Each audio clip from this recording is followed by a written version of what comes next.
Hello दोस्तों, कैसे हैं आप लोग। दोस्तों, पिछली वीडियो में आपने प्रेजेंट परफेक्ट कंटिन्यूअस टेंस के विषय में जाना था। अब दोस्तों, किसी भी काम को करने के लिए, हम किसी भी उपलब्धि को हासिल करने के लिए, प्राप्त करने के लिए धैर्य, लगन और मेहनत, उसके साथ ही वर्क की ज़रूरत होती है, हौसले की ज़रूरत होती है। तो दोस्तों, एक छोटा सा शेर है कि हवाओं के भरोसे मत उड़, हवाओं के भरोसे मत उड़, चट्टानें तूफानों का भी रुख मोड़ देती हैं। अपने पंखों पर भरोसा रख, हवाओं के भरोसे तो पतंगें उड़ा करती हैं। तो दोस्तों, आज की वीडियो पास्ट इंडेफिनिट टेंस पर आधारित है। आप हमारे साथ जुड़े रहिए और वीडियो को स्किप मत करिए। रही बात सब्सक्राइब, लाइक और शेयर की, तो वो तो आप करेंगे ही। दोस्तों, हमारा हौसला बढ़ाइए ताकि मैं और अच्छी से अच्छी वीडियो आपके लिए लेकर आऊँ। तो चलिए दोस्तों, शुरू करते हैं कि पास्ट इंडेफिनिट टेंस का यूज कहाँ होता है और इसकी पहचान हम कैसे करेंगे। तो इस टेंस में क्या होता है कि भूतकाल में होने वाले कार्यों या घटनाओं को व्यक्त करने के लिए प्रयोग किया जाता है। जैसे कि he wrote a novel last year, तो यहाँ पर लास्ट ईयर जो दिया है ये भूतकाल को इंडिकेट करता है। अब आता है यूज टू का प्रयोग भूतकाल की आदत को बताने के लिए, परंतु ऐसी आदत प्रकट करता है जो भूतकाल में प्रकट होती है और लेकिन वर्तमान में नहीं है। जैसे कि व्हेन ही वाज यंग, जब वह यंग था, ही यूज टू प्ले क्रिकेट। तो कहने का तात्पर्य यहाँ पर है कि जब वह जवान था तो वह क्रिकेट खेला करता था। तो ऐसी आदत जो भूतकाल में हो। किसी भी व्यक्ति या वस्तु के बारे में किसी प्रकार की सूचना या स्थिति को बताने के लिए वर्ब बी की फर्स्ट फॉर्म वाज वर्ब का प्रयोग किया जाता है। जैसे कि she was an expert pilot. तो इस प्रकार से ये पहचान हो जाती है। अब आइए बात करते हैं कि इसकी पहचान हम और अन्य तरीके भी हैं। तो दोस्तों, पहचान के लिए हम जिन वाक्यों में जहाँ पर काम का करना या भूतकाल में होना पाया जाता है तथा इस टेंस के वाक्यों के अंत में या ई ए, था, थी, थे, ते थे आदि शब्द आते हैं। अब देखते हैं कि अफर्मेटिव सेंटेंस इसका कैसे बनेगा। तो अफर्मेटिव सेंटेंस का एक छोटा सा पैटर्न है कि सब्जेक्ट प्लस वर्ब की सेकेंड फॉर्म प्लस ऑब्जेक्ट। ये छोटा सा इसका फार्मूला है।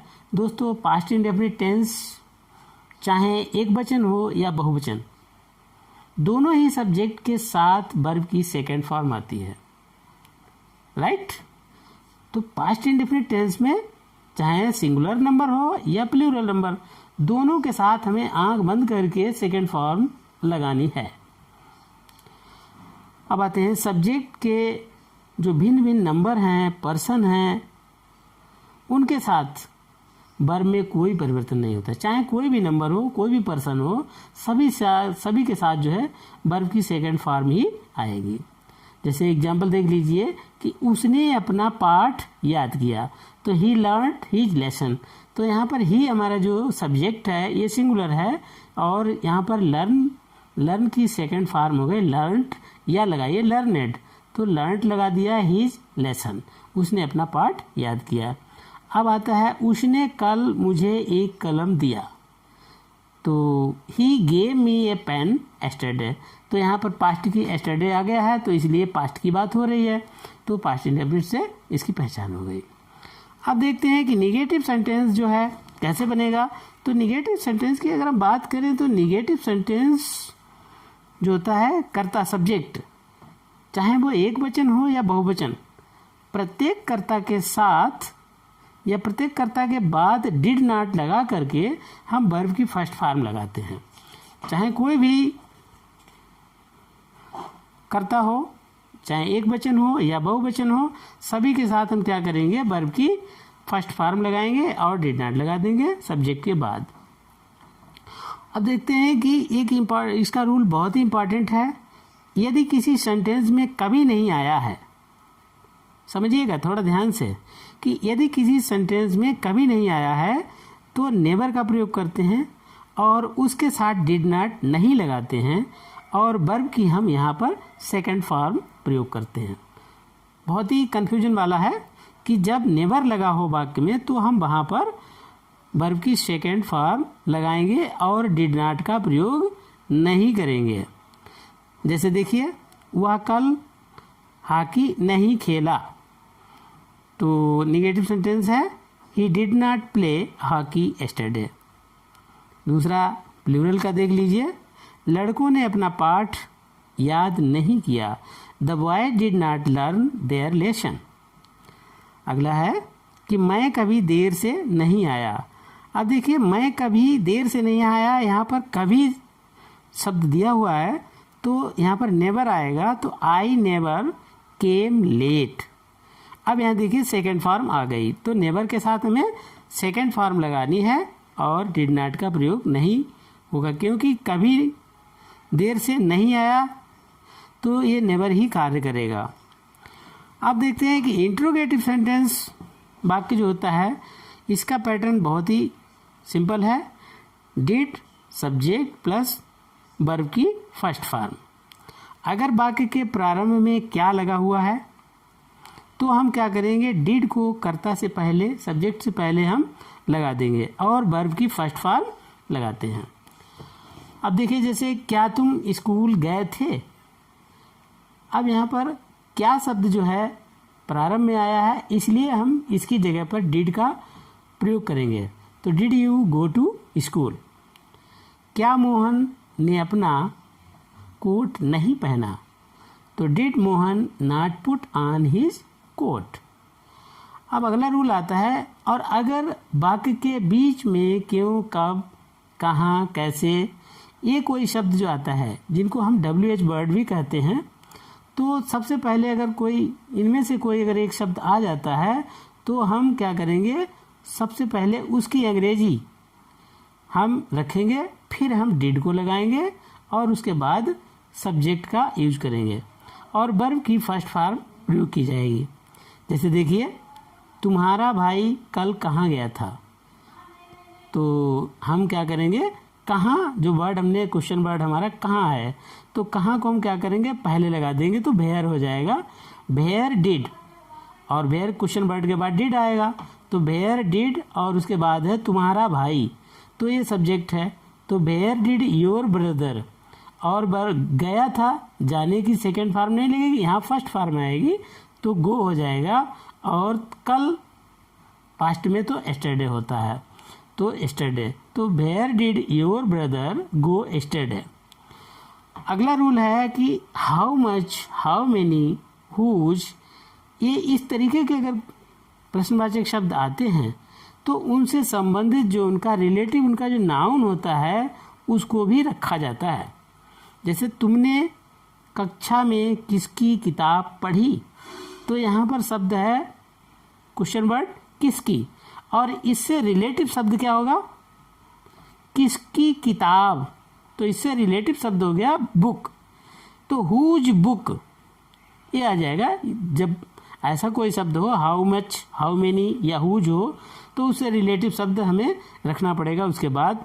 तो यहाँ पर जैसे किसकी किताब, तो हुज हो गया क्वेश्चन वर्ड, और उससे रिलेटिव जो हमारा सब नाउन आएगा तो वो किताब है, हुज बुक या किसकी किताब, तो whose book did you read on the class, in the class. अगला आता है, और यदि वाक्य में प्रश्नवाचक शब्द हु है, कौन, अगर ये सब्जेक्ट का ही कार्य करता है, हु जो हमारा है ये सब्जेक्ट का कार्य करता है, तो हम क्या करेंगे, उसके पश्चात वर्ब की सेकेंड फॉर्म रखेंगे। क्या करेंगे, हु के बाद वर्ब की सेकेंड फॉर्म हमें लगानी है। तो थोड़ा पास्ट इंडेफिनिट, थोड़ा इसमें दो एक रूल ऐसे हैं जो उनको समझना थोड़ा जटिल है। एक तो नेवर के साथ हमें सेकेंड फॉर्म लगानी है, और दूसरा नेवर निगेटिव में नेवर के साथ सेकेंड फॉर्म लगानी है, और इंट्रोगेटिव में हमें हु के साथ सेकेंड फॉर्म लगानी है। तो ये दो जो रूल हैं बहुत ही जटिल हैं, इनको याद करना बहुत ज़रूरी है। अगला आता है, तुम्हारे घर कल कौन आया, तो ये सेंटेंस है कि who came to your house yesterday, तुम्हारे घर कल कौन आया, तो यहाँ पर हु के साथ केम आ गया है, फर्स्ट फॉर्म नहीं आएगी। हु के साथ केम आया है तो तुम्हारे घर कल कौन आया, तो who came to your house yesterday. अगला रूल है कि इंट्रोगेटिव निगेटिव सेंटेंस का, तो इसका हमें कैसे करना है कि इंट्रोगेटिव निगेटिव सेंटेंस जो ए अफर्मेटिव के अनुसार ही होता है, केवल कर्ता के बाद हमें क्या करते हैं, नॉट लगा देते हैं। ये इसका रूल है। अब आगे देखते हैं कि कुछ अन्य नियम हैं। कंडीशनल सेंटेंस आते हैं। कंडीशनल सेंटेंस ये टाइप 2 के होते हैं कि यदि इफ़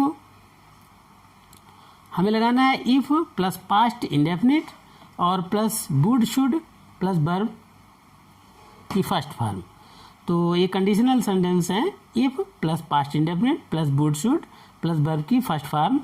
तो जैसे यहाँ पर आएगा कि इफ़ आई हैड मनी, यदि मेरे पास पैसा होता, I would buy A car, तो मैं एक कार खरीद लेता। तो इन सेंटेंस को जैसे हैं जो कहते हैं इनको याद कर लीजिए और इनको दिमाग में बैठा लीजिए।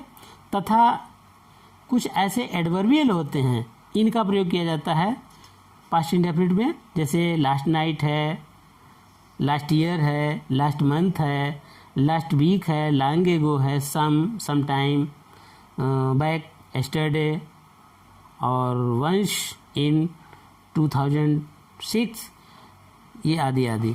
तो इस प्रकार दोस्तों आप मेरे साथ जुड़े रहे, उसके लिए आपको बहुत बहुत धन्यवाद।